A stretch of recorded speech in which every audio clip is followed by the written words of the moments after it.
এবার বলছে জীবিকার জন্য, শরীর ধারণের জন্য কিছু রোজগার করতে হয়, মা রোজগার দরকার, বুঝেছেন? কিন্তু অতিরিক্ত ধন সংগ্রহের প্রচেষ্টা করা যাবে না। কেবলমাত্র অর্থ উপার্জনের জন্য সারাদিন কঠোর পরিশ্রম করা ভক্তের কখনো কর্তব্য নয়। কঠোর শ্রম কি, গেলাম 8টায় রাজমিস্ত্রি কাজ, একবার 3টায় ছেড়ে দিলাম, এবার ফ্রি হয়ে গেলাম, আমার ভগবানের উপাসনা করবো, উপাসনা করে ভাগবত হচ্ছে ভাগবতে যাবো, কি মা এটাই? নাহলে বলা দেড়া রোজ করবো রাত্রি 10টা বেজে, না না ওটা ঠিক না, তার সম্ভব না, কারণ আমার ভগবানের সেবা আছে না, আমি পারবো না। এবার বললেন কি, অধিকাংশ মূল্যবান সময় যেটা, মানে বাকি সময় ধরো কর্মটর্মে ব্যস্ত আছো, বাকি সময়টা মূল্যবান সময়টা কি করতে হবে? কৃষ্ণ ভক্তি অনুশীলনে নিয়োজিত করতে হবে। মানে কি করে, এই শোনো না দাদা তুমি তো এইটা করো, কিভাবে এইটা করা যায়, মানে মনে মনে চিন্তা করতে হবে এটার মানে কি, ওইটার মানে বিশ্বাস, এখানে আমাকে বলতে হবে আমার টাইম ম্যানেজমেন্ট জ্ঞান ঠিক আছে, বুঝেছেন? তো কৃষ্ণ ভক্তি অনুশীলনে নিয়োগ করতে হবে। অত্যন্ত ধনী থেকে, কমাতে শুনুন, অত্যন্ত ধনী থেকে অত্যন্ত গরিব পর্যন্ত, ধনী হোক আর গরিব হোক, সবাই কৃষ্ণ ভক্তি অনুশীলনী করতেই হবে, এখানে বিচার নাই, সবাইকে করতে হবে। এই যে চারিবর্ণ আশ্রম যদি কৃষ্ণ নাই বাজে সকর্ম করি সে নরকে পরিমাণে, মানে এই মনুষ্য দেহটাই বাবা, এটা গাধার খান্ডির দেহ না, এটা হরিভজন করার দেহ। আপনি দেখুন সংসারে খাটবেন, আপনি লোকের ঘরে খাটবেন, কিন্তু বিনিময়ে ভগবানকে বাদ দিয়ে সংসারের কথা চিন্তা করলে আপনি সুখ পাবেন না। আপনি কাজ করুন কিন্তু ভগবানকে ছেড়ে করবেন না, তাহলে দেখবেন সুখ আপনার থেকে এসে যাবে। আর আপনি যদি মনে করেন রোজই কর্ম করব, আমি ঈশ্বরী চিন্তা করবো না, আমি সারা জীবন গাধার খেটে যাবেন, কিন্তু ফল কিছু পাবেন না। কাজ করবেন, আমি না বলবো না, সকালবেলা লোকের ঘরে বলছে কাজে গেলেন, সন্ধ্যাবেলা স্বামী স্ত্রী দুজনে একটু হরিকথা শুনলেন, একটু ভগবানের সেবা করলেন, এটাই তো সধর্ম। কি সাহায্য করতে হয়, বুঝেছেন? এবার বললেন কি, প্রয়োজনে, এইবার খুব মন দিয়ে শুনলেন, এটা খুব কঠিন কথা, প্রয়োজনে অতিরিক্ত আহার করা উচিত নয়। মানে অতিরিক্ত আহারের কথা কেন বারণ করলেন? আপনারা বলবেন বাবা শ্রীকান্ত এই কথা বলছে, আমি বলছি না, কপিল দেব বলছে, বলে ভক্ত যদি মানে কারো ঘরে ভালো খাবার দিচ্ছে বলে উদরকে একবার পরিপূর্ণ করে খাবে, বলে তাহলে কিন্তু সে হরিভজন করতে পারবে না। খাবার ভালো কিন্তু অধিক দিয়ে দিলে আপনার অধিক ঘুম এসে যাবে। দিনের বেলা একবার অন্য, রাত্রিবেলা যদি আবার পরিপূর্ণ করে দাও, বাস ও ঘুম এসে ভোরবেলা উঠতে পারবে, এটা স্বাভাবিক। হালকা খাবার ভালো, বুঝেছেন? তাহলে প্রয়োজনে অতিরিক্ত আহার করা উচিত নয়, অর্থাৎ দেহ ধারণের জন্য যতটুকু প্রয়োজন ততটুকু আহার করা কর্তব্য। এই জন্য সাধুরা দেখো কত আহার কম করে, প্রকৃত সাধুরা কিন্তু বেশি খায় না, দেখো প্রয়োজনে খায়। এবার বলছে জিহার লালসা, জিহার লালসা মানে এই যে জিহার, মহাজন বলছে জিহার লালসায় জীব ইতি উতি ধায়, জিহার লালসায় জীব উতি উতি ধায়, জীর্ণ উদর পূর্ণ হয় কৃষ্ণ নাহি পায়। বুঝেছেন? আপনাকে জিহার লালসাটাকে ত্যাগ করতে হবে। আরে আপনি চাইতে হবে না, ভগবান আপনাকে দিয়ে দিবে, বুঝেছেন? আচ্ছা বলুন তো, হরে কৃষ্ণ একটা কথা বলুন, আপনারা যারা আসছেন বুকে হাত দিয়ে বলুন তো, যারা নিত্য নিত্য সৎসঙ্গ করেন, ভাগবত কথা শুনেন, আচ্ছা বলুন তো, এই সৎসঙ্গে এসে, ভক্ত সঙ্গে এসে যেভাবে ভগবত ইচ্ছে আমরা যেগুলো প্রসাদে যেগুলো পাই, আমার সংসারে আমাদের পরিজনরা এত মেহনত করে সেই জায়গাগুলো দিতে পারে? এত আমি তো মনে করি ভক্ত ভগবত ইচ্ছায় যে প্রসাদ ভালো পায়, একটা জমিদার ঘরের লোক অত ভালো পায় না। এক এক ঘরে ঈশ্বর জ্ঞানে সেবা দেয়, যত দামি ফল সব তোমার ভগবানকে নিবেদন করে প্রসাদ রূপে আসে নাই, কিন্তু ওইটা আমরা কিনে খেতে পারবো? তাহলে ভাবুন। এবার বললেন কি, জিহার লালসা অত্যাহার করতে পারবে, বেশি লালসা জীব চাইলেও দেওয়া যাবে না, কেন বেশি দিয়ে দিলে তাহলে কেউ ভজনটা আপনার নষ্ট হয়ে যাবে। আবার শাক, ফলমূল, দুগ্ধ ইত্যাদি ভগবানকে নিবেদন করে প্রসাদ রূপে গ্রহণ করা একান্তই কর্তব্য। নিতাই গৌর প্রেমানন্দের বলে, যা মানুষের আহার্য নয়, যেটা বেদে আমাদের আহার্য বলে স্বীকার দিচ্ছে না।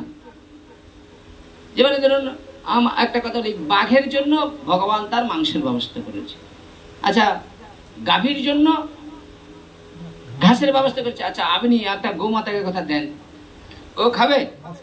তাহলে দেখুন একটা পশু তার সচেতন জ্ঞান আছে, কিন্তু আমরা জীবের শ্রেষ্ঠ, আমাদের সব চলে, বলে নাকি আমি সর্ব বুঝি, মানুষ নাকি সর্ববুঝি, কোন কালে ছিল আমি জানি না। আগেকার মানুষের এই যে এত শিক্ষা দীক্ষা ছিল না, আগেকার মানুষরা অনেক জ্ঞানী ছিল। আর এখন আমরা যত এত ইন্টারনেট জগতে, এত উন্নতির জগতে, এখন আমাদের প্রকৃত উন্নতি হয় নাই, কেন আমাদের মানসিকতাগুলো ধর্ম ছাড়া হয়ে গিয়েছে, বুঝেছেন? তো সেই জায়গায় দাঁড়িয়ে বললেন ভগবানকে নিবেদন করেন, ভগবত নিবেদিত প্রসাদ গ্রহণ করা কর্তব্য। কি হবে তো নাকি? হবে তো? বাহ, ডাকবে আমাদেরকে। যাহার্য নয় সেগুলো বর্জনীয়, মানে ভগবানকে যেটা দেওয়া যায় না সেটা গ্রহণ করা কর্তব্য নয়, উচিত নয়, বুঝেছেন? ভক্তের চিন্তা হওয়া উচিত, অর্থাৎ তার কর্তব্য সর্বদাই কৃষ্ণ চিন্তায় নিমগ্ন থাকা। কিভাবে ভগবত সেবায় সে আরো এগিয়ে যেতে পারে, মানে কি এগিয়ে যাবে, মানে পাস করতে পারে, যাতে করে ভগবত প্রাপ্তি ঘটে যায়, ভগবানকে পেতে পারে, তার চেষ্টা করবে। এবার বলছে কিভাবে আরো ভালো ভগবত সেবা করা যায়, সেই কথাই একমাত্র তার চিন্তার বিষয়। আমি ভগবানকে, দেখো মা কি চায়, সন্তানকে কিভাবে সুখ দেওয়া যায়। মা যেমন সন্তানের জন্য সদা সর্বদাই চিন্তায় থাকবে, ভক্ত ভগবানের সুখের চিন্তায় থাকবে। নিতাই গৌর প্রেমানন্দ। আর ভক্ত যখন ভগবানের সুখের চিন্তা করবে, ভগবানও ভক্তের সুখের চিন্তা করবে। নিতাই গৌর প্রেমানন্দ। ভক্ত ভগবানের ধ্যান করছে আর ভগবান ভক্তের ধ্যান করছে।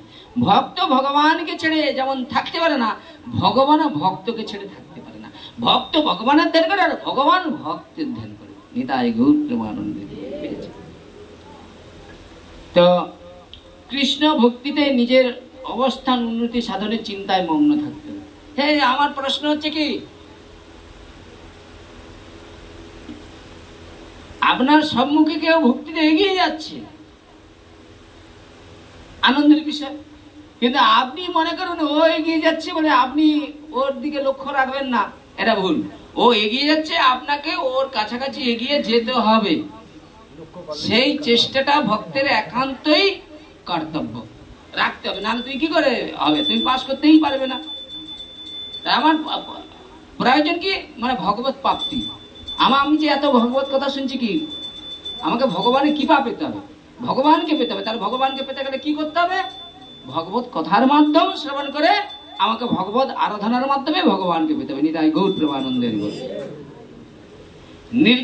নির্জন স্থানে বসবাস করতে বলেছে কপিলদেব। নির্জন স্থান মানে যেখানে অর্থাৎ বিষয়ী ব্যক্তিরা থাকে না। বিষয় মানে যেখানে শুধু টাকা পয়সা, ঘর বাড়ি, ব্যাংক ব্যালেন্স নিয়ে যাদের বেশি, সেদিক থেকে তোমাকে সরে যেতে হবে।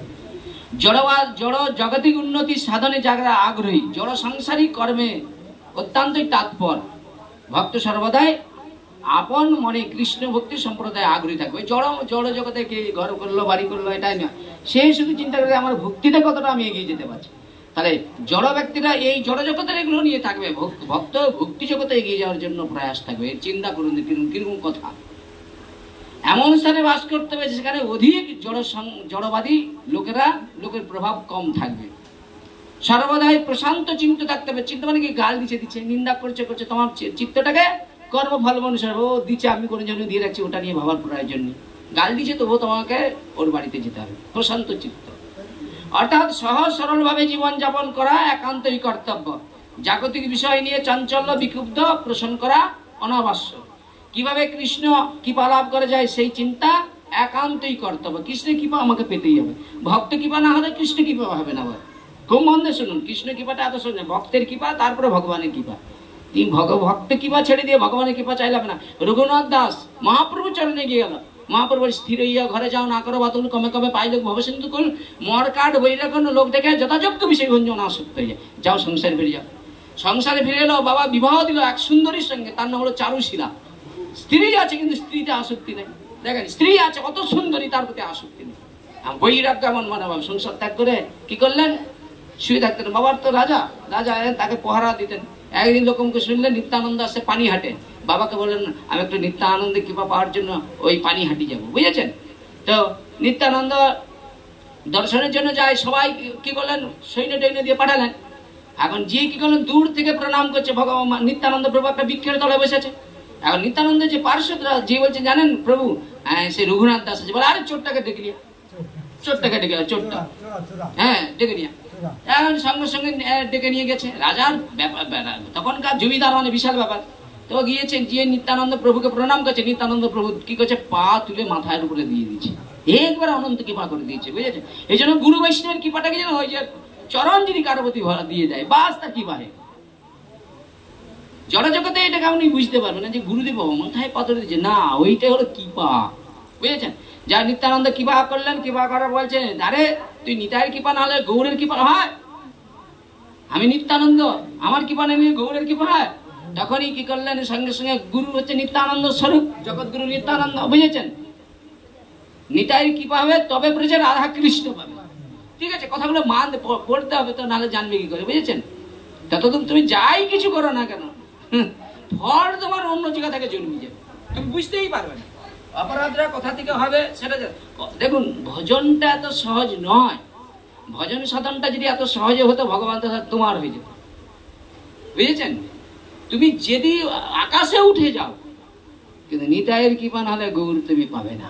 তার প্রমাণ এখানে।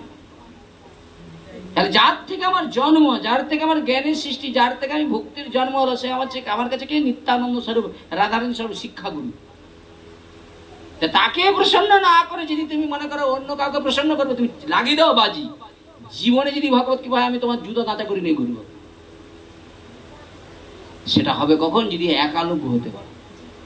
একালব্যকে গুরু কি করেছে, ত্যাগ করেছিল। একালব্য গুরুমূর্তি ধরে কি করেছে, গুরু কৃপা পেয়ে গিয়েছিলেন। সেরকম ভজন করতে মানে খুব কঠিন, কলিযুগে সেটা কঠিন ব্যাপার, বুঝেছে? তাহলে সেই জায়গায় দাঁড়িয়ে নিত্যানন্দর কি করলেন, নিত্যানন্দর কৃপা পাওয়ার পরে গৌরের কৃপা পেল ওই রঘুনাথ দাস। কিন্তু এই রঘুনাথ দাস, জয় রূপ সনাতন ভট্ট রঘুনাথ, শ্রীজীব গোপাল ভট্ট দাস রঘুনাথ, এই ছয় গোসাই যবে ব্রজে কইল বাস, রাধা কৃষ্ণের নিত্য লীলা করিলেন প্রকাশ। জানতে হবে তো এরা কারা, এরা সাধারণ কেউ নয়। বিষয় বৈভব ছিল, সবকে উজাড় করে দিয়ে চলে গেছে, আর আমরা এখন বিষয় নিয়ে মাতারা হয়ে আছি। হবে? এই জন্য রূপ সনাতন রাজার মন্ত্রী পদ ত্যাগ করে নিতাই গৌরের কৃপা পাওয়ার চেষ্টা করেছে। আর আমরা ওই পরীক্ষিত মহারাজ বিষয় বৈভব ছেড়ে হরি কথা শুনতে আসছে, আমরাও বিষয় বৈভব ছেড়ে দিয়ে আসি কতক্ষণের জন্য, 1-1.5 ঘন্টার জন্য। আবার সব সেই বিষয়ে গিয়ে আবার সেই পানা পুকুরের হদ সরানোর মতো হদ সরিয়ে দিল, চাঁদ দেখা গেল, আবার পানা এসে কাটিয়ে গেল। নিতাই গৌর হরি বল। তার রাত্রি করছি না, অনেক কথা আছে। সরল নিরহ ব্যক্তির প্রতি কৃপা পরায়ণ হওয়া উচিত। যারা সরল সৎ তাদের প্রতি কৃপা পরায়ণ হওয়া উচিত। অর্থাৎ যাদের চিত্তটা সরল চিত্ত, যারা নাস্তিক নয় অথচ পারমার্থিক উপলব্ধিতে তেমন নাই, মানে পারমার্থিক কিভাবে উপলব্ধি করতে হবে সেই জ্ঞান নাই, বুঝেছেন? তাদের প্রতি কৃপা পরায়ণ হতে হবে। কিন্তু সে যদি তাকে বলবে কার করবে, তাহলে তেমনকে তাকে বুঝাতে হবে। যখন বৈষ্ণবজন সাধুগণ যখন যা কিছু কথা বলবে, সেগুলোকে ঐকান্তিক হৃদয়ে শ্রবণ করতে হবে। তুমি যদি বলো তার মুখে মুখে কথা বলবে, তুমি যদি অনেক কিছু জেনে যাও, সে কিন্তু তোমাকে গুটি নিবে, তোমাকে আর বলতেই চাবে না, কারণ তুমি সে জানে যে এর কাছে বলাটা মনে হয় ভুল হয়ে যাবে, বুঝেছেন? তাহলে তাদের কৃষ্ণ ভক্তি পথে এগিয়ে যাতে তারা এগিয়ে যায়, সেই প্রেরণা দিতে হবে। শোনো ভাই, এটাই তোমার কর্তব্য, এটাই মুখ্য। তুমি যদি কৃষ্ণ ভজনটা করো, তোমার পূর্বপুরুষরা নৃত্য করবে কেন? আমার বংশে একজন শুদ্ধ কৃষ্ণ ভক্তের জন্ম হয়েছে, নিতাই গৌর প্রেমানন্দের বলে। আত্মমান থাকতে হবে, অর্থাৎ ভক্ত কখনো নিজে একটা দেহ বা মন বলে মনে করবে না। প্রকৃত স্বরূপ সে শ্রীকৃষ্ণের নিত্য দাস এবং চিন্ময় আত্মা। এগুলো জানুন, না জানলে হবে না। শুধু আমরা কি করি জানেন তো, লীলা কথা একটু ভেসে গেলাম, বাস হয়ে গেল না। আসল জিনিসে আমরা নাই। দেখুন আজকে যে পাঠ করছি, প্রত্যেক দিনের পাঠের ভাবের থেকে আজকের পাঠে কিন্তু ভাব পাবে না, কিন্তু আজকের পাঠে অনেক কিছু তত্ত্ব পাবেন যেটা আপনার কল্যাণ হয়। আর লীলা চরিত্রে ভাবের উদয় হয়, কিন্তু পাঠ এই তত্ত্ব কথায় এতে কিন্তু আমার আমার আমার সূক্ষ্মময়, আপনাদের লাভ হয়, বুঝেছেন? তো সেই জায়গায় দাঁড়িয়ে বললেন কি, তাহলে আমরা কৃষ্ণের নিত্য দাস চিন্ময় আত্মা, সেই বিষয়ে সর্বদা সচেতন থাকতে হবে। তাহলে তিনি ভক্তি মার্গে সফল হওয়ার সৌভাগ্য লাভ করবে। প্রেম সে বলে নিতাই গৌর প্রেমানন্দে হরি বল। আমি আর বাড়াচ্ছি না, এইখানে ভাগবত কথা বিশ্রাম ঘোষণা করছি। কেন দেখুন, সময়ে সবকিছু ভালো। কি শ্রোতাং শ্রোতাং নিত্যং গিয়তাং গিয়তাং